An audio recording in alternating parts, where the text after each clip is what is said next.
दोस्तों, यह motivational story उस इंसान की है जिसने अपने बुलंद हौसले और संकल्प के कारण असंभव काम को भी संभव कर दिया।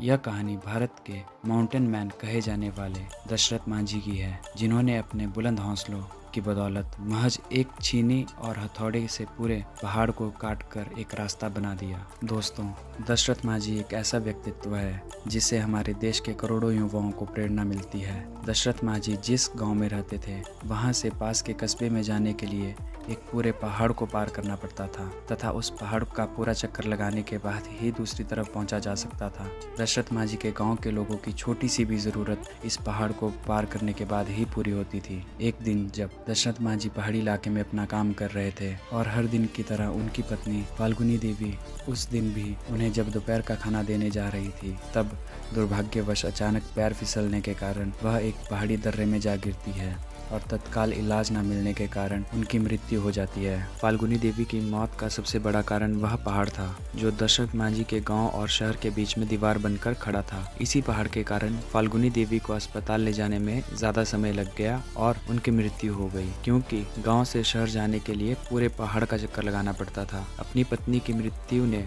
दशरथ मांझी को पूरी तरह से झकझोर कर रख दिया और वह सोच में पड़ गए कि कैसे एक पहाड़ के बाधा बनने के कारण वह अपनी पत्नी को नहीं बचा सके। दोस्तों, अपनी पत्नी की मृत्यु से जुड़ी इस दुखद घटना के बाद दशरथ मांझी ने एक ऐसा फैसला लिया और इसी फैसले के कारण दुनिया भर के लोग आज उन्हें माउंटेन मैन ऑफ इंडिया के नाम से जानते हैं। मांझी ने अपने बुलंद इरादों से यह फैसला लिया कि वे उस पहाड़ को ही काट डालेंगे जिसके रास्ता रोकने के कारण उनकी पत्नी की दर्दनाक मौत हुई थी। इसके बाद अपने बुलंद हौसलों और इरादों का परिचय देते हुए दशरथ मांझी अपनी छोटी सी छेनी और हथौड़ी से उस विशालकाय पहाड़ को तोड़ने में लग गए। जब गाँव वालों ने पहली बार उन्हें मात्र एक छेनी और हथौड़ी से पहाड़ को तोड़ते हुए देखा तो लोग उन पर हंसने लगे और उनका मजाक उड़ाने लगे। कईयों ने तो यह तक भी कह दिया कि यह पागल हो गया है। लोग कहते थे कि यह अपनी बीवी की मौत के सदमे से पागल हो गया है, जो इतनी छोटी सी छेनी और हथौड़ी से विशालकाय पहाड़ को तोड़ने में लगा है। इन बातों के बावजूद दशरथ मांझी अपने काम में जुटे रहे।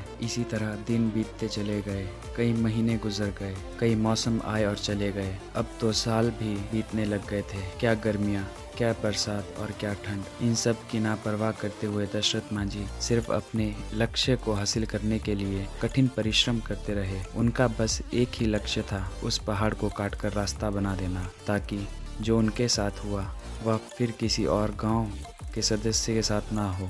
अपने दृढ़ संकल्प और बुलंद इरादों का परिचय देते हुए लगातार 22 साल के कठिन परिश्रम और मेहनत के बाद पहाड़ में 360 फुट लंबा, 25 फीट गहरा और 30 फीट चौड़ा रास्ता दशरथ मांझी रोड बनाने में कामयाब हुए। बनाए गए इस रास्ते के कारण गया से अन्नी से वजीरगंज की दूरी मात्र 15 किलोमीटर रह गई, जो पहले पहाड़ के चक्कर लगाने के कारण 80 किलोमीटर थी, वह मात्र 3 किलोमीटर ही रह गई थी। दशरथ मांझी के इस फैसले का पहले तो मजाक उड़ा और बाद में उनके इस प्रयास ने जालौर के लोगों के जीवन को सरल बना दिया। दशरथ मांझी जी का जीवन उन लाखों छात्रों के लिए एक मिसाल है जो आज के इस कठिन दौर में सरकारी नौकरी की चेष्टा करते हैं। जिस प्रकार दशरथ मांझी को पहाड़ काटने में 22 साल लग गए, फिर भी उन्होंने कभी हार ना मानी और बिना निराश वे अपने लक्ष्य को पाने के लिए दृढ़ संकल्प के साथ कड़ी मेहनत की, अंत में सफलता प्राप्त की। ठीक उसी प्रकार युवा कभी हार ना माने और निराश ना हो सकता है आपको भी समय लगे, पर आपको भी सफलता जरूर मिलेगी और वह एक शानदार पल होगा। दोस्तों, अगर आपको हमारी यह कहानी अच्छी लगी हो तो हमारे चैनल को सब्सक्राइब करें, बेल आइकन दबाना ना भूलें।